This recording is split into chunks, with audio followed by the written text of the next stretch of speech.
Hello friends, नमस्कार आप सभी को। मैं शिवम सारस्वत आज फिर से आपके सामने हूँ अपनी पहली वीडियो का दूसरा पार्ट लेकर।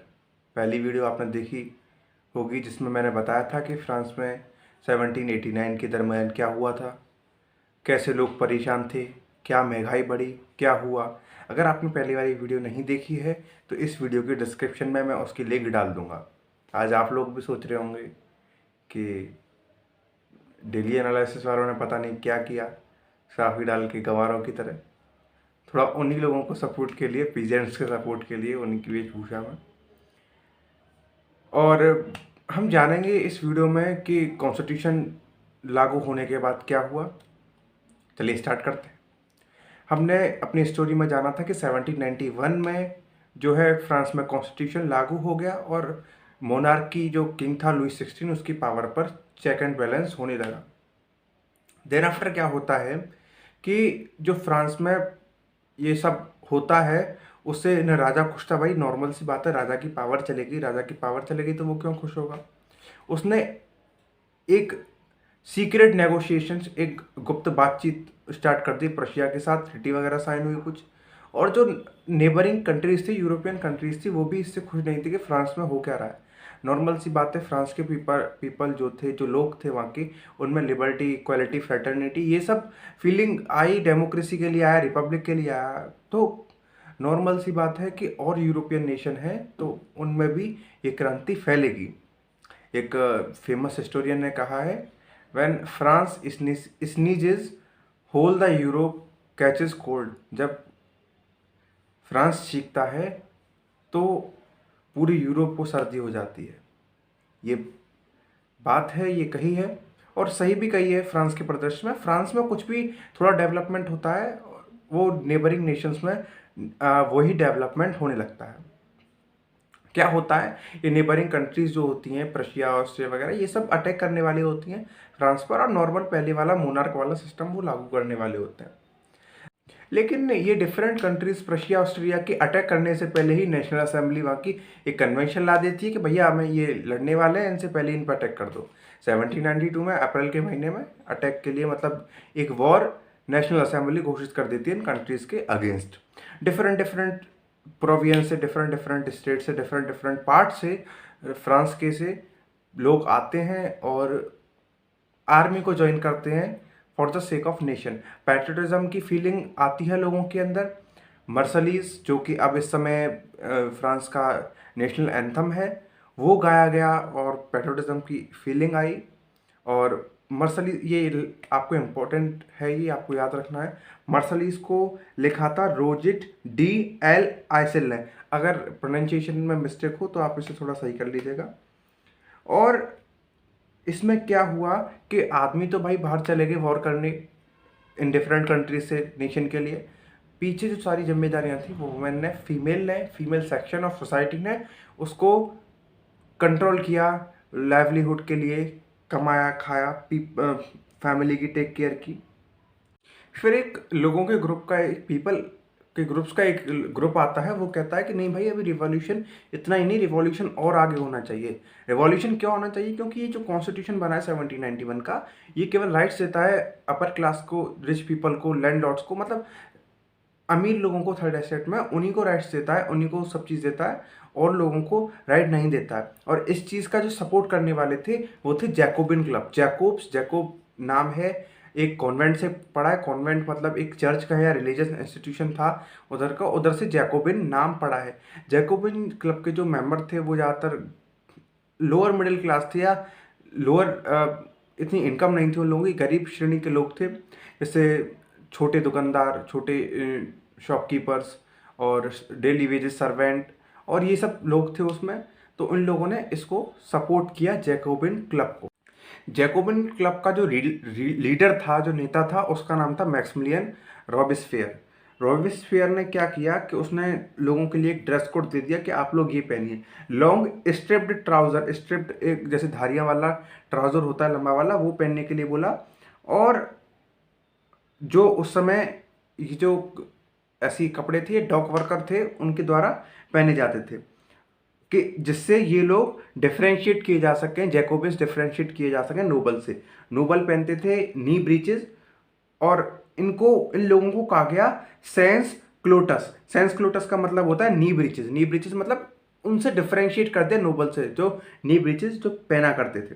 ये जो सेंट क्लोटस जो लोग थे, जो जैकोबिन के सपोर्टर थे, ये लोग रेड कैप पहनते थे। रेड कैप का इधर क्या यूज है, रेड कैप सिंबलाइज करता है लिबर्टी को, इंडिविजुअल फ्रीडम को, इसलिए वो लोग रेड कैप पहनते थे जैकोबिन के ग्रुप के कहने पर, मैक्सिमिलियन रोबेस्पियर के कहने पर। पहले जैसी स्थिति हो रही थी, खाने के चीज़ों पर दाम बढ़ने लगे थे, पैसे बढ़ने लगे थे। जैकोबिन्स क्लब ने इसका फ़ायदा उठाया और लोगों को कलेक्ट किया एक जगह गवर्नमेंट के किंग के अगेंस्ट खड़े होने के लिए। फिर क्या होता है, पैलेस ऑफ ट्यूलिरस होता है, उधर 1792 में जो है ये जैकोबिन क्लब वाले अटैक कर देते हैं। राजा के जो गार्ड थे, पैलेस के जो गार्ड थे, जो रक्षक थे, उनको किल कर दिया जाता है, मास्कर्ड किया जाता है, उनको ख़त्म कर दिया जाता है, मर्डर कर दिया जाता है। उसके बाद वो खुद जैकोबिन लोग जो हैं राजा को बंदी बना लेते हैं और फिर बाद में अफरा तफरी का माहौल हुआ। फ्रांस में जो है सभी जो रॉयल फैमिली थी उसको जो है बंदी बना लिया, इलेक्शन हेल्ड हुए और क्या कहते हैं, सभी लोगों को, जो भी लोग थे, ऐसा नहीं कि पैसे वाला कौन कौन गरीब, सभी के लिए जो 21 साल से ऊपर है उनको राइट टू वोट दिया गया। केवल मेल्स को, फीमेल्स को नहीं दिया गया था। फिर क्या होता है, 21 सितंबर 1792 में, 21 सितंबर 1792 में न्यूली इलेक्टेड असेंबली एक कन्वेंशन लाती है और मोनार्की को एबोलिश कर देती है। पहले तो कॉन्स्टिट्यूशनल मोनार्की था, अब मोनार्की बिल्कुल खत्म, रिपब्लिक आएगा। और लुई 16 को डेथ के लिए उसको कह दिया जाता है कि इसको मृत्युदंड दिया जाता है फॉर द कॉज। क्या कॉज था, ट्रीजन। ट्रीजन हिंदी में कहें तो राजद्रोह, कि नेशन के अगेंस्ट, गवर्नमेंट के अगेंस्ट काम करने के लिए।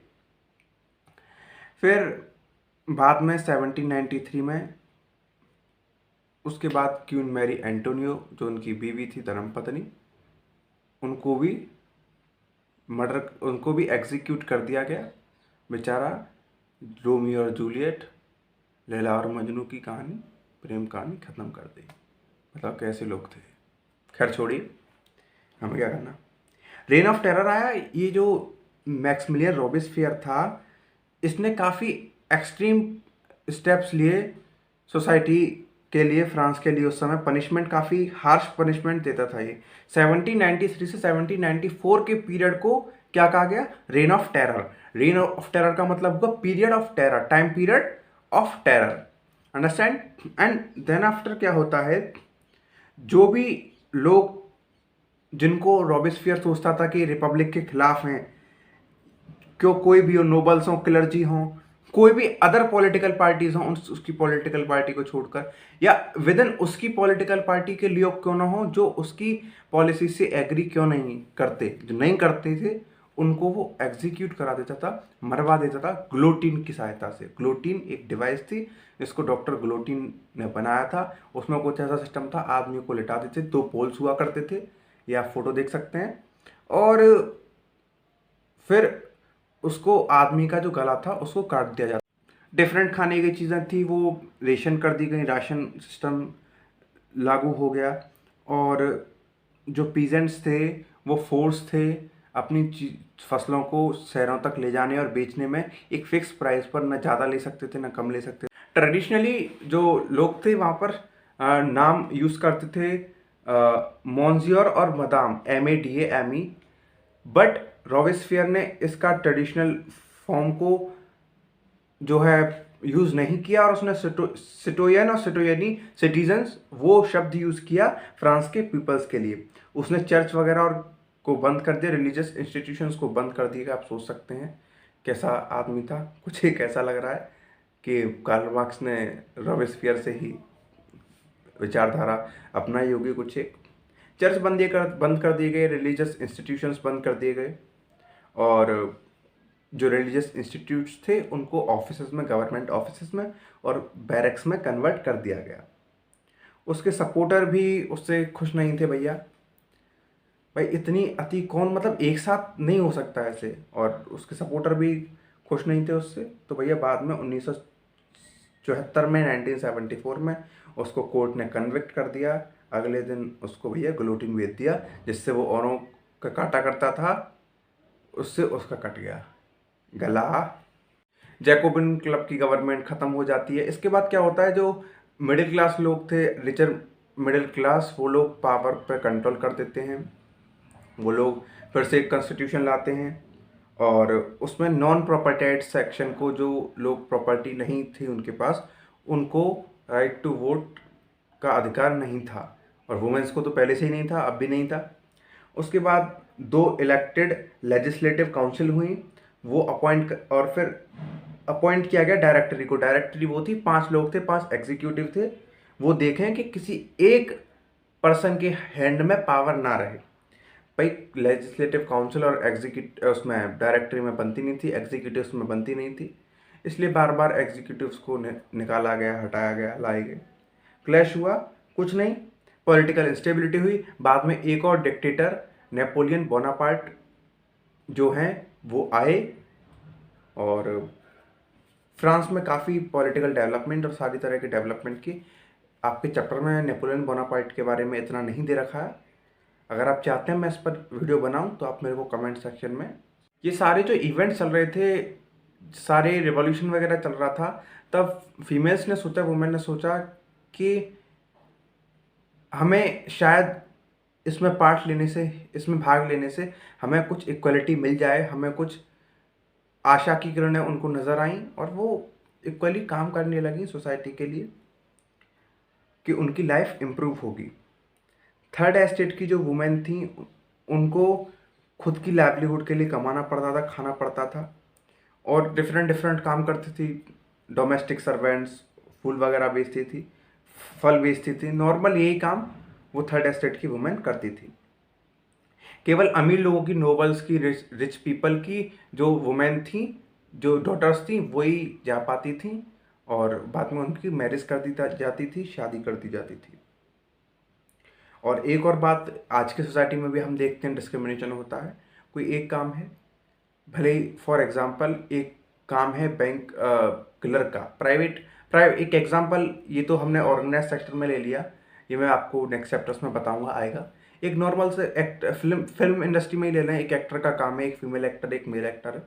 मेल एक्टर को ज़्यादा स्टिपेंड मिलता है, ज़्यादा सैलरी मिलती है, ज़्यादा पैसा मिलता है, फीमेल एक्ट्रेस को कम मिलता है। ये डिस्क्रिमिनेशन होता है। उस समय फ्रांस में भी ऐसा उन्होंने अपनी वॉइस को उठाने के लिए, अपने पॉलिटिकल राइट्स के लिए डिफरेंट डिफरेंट क्लब्स बनाए और 60 वुमेन क्लब इमर्ज हुए उस समय पर पूरे फ्रांस में। उन्होंने कई न्यूज़पेपर्स वगैरह छापे जाते थे। वो चाहते थे राइट टू वोट मिले और राइट टू इक्वलिटी और पॉलिटिकल ऑफिस वो ज्वाइन करें, ऐसा उनके लिए प्रावधान हो। उस समय अर्लियर जो गवर्नमेंट थी उसने काफ़ी रिवॉल्यूशनरी स्टेप लिए थे, जैसे वुमेन के लिए, फीमेल्स के लिए, गर्ल्स चाइल्ड के लिए स्कूलिंग जो थी कंपलसरी कर दी गई और गर्ल्स की जो मैरिज थी वो अगेंस्ट उनकी बिल नहीं हो सकती थी। उस समय जॉब करने लगी, काम करने लगी, छोटे छोटे उद्योग, आर्टिस्ट का काम करने लगी। लेकिन रेन ऑफ टेरर के समय पर जब रॉबिस्फियर का अत्याचार कुछ ज़्यादा ही बढ़ गए तो उसने ऐसी वुमेन्स को, ऐसी महिलाओं को अरेस्ट करने के आदेश दे दिए।